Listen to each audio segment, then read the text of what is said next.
Hello everyone, welcome back to Delft Stack Tutorials. In today's tutorial, I'll show you how to export Google Form responses to an Excel sheet quickly and easily. First, open Google Forms and make sure you're already logged into your Google account.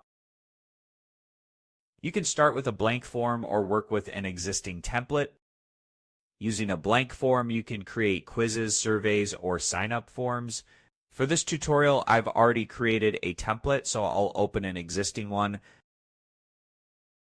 This is the important information template, and here you can see the responses tab where you'll see a summary of all responses.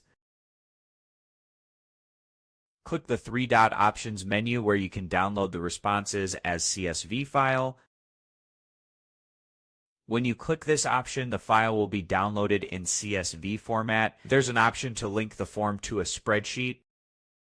You can either create a new spreadsheet or choose an existing one. I'll create a new spreadsheet to export this data. Click Create, and you'll see that the responses are already recorded in the spreadsheet. Now we can export this data to our desktop.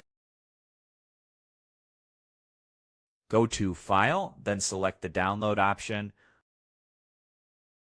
Choose Microsoft Excel, and that's it. You learned how to export Google Form responses to Excel. Like the video, subscribe, and turn on the bell icon for more Google Form tips and tricks. Thanks so much for watching, and I'll see you in the next tutorial.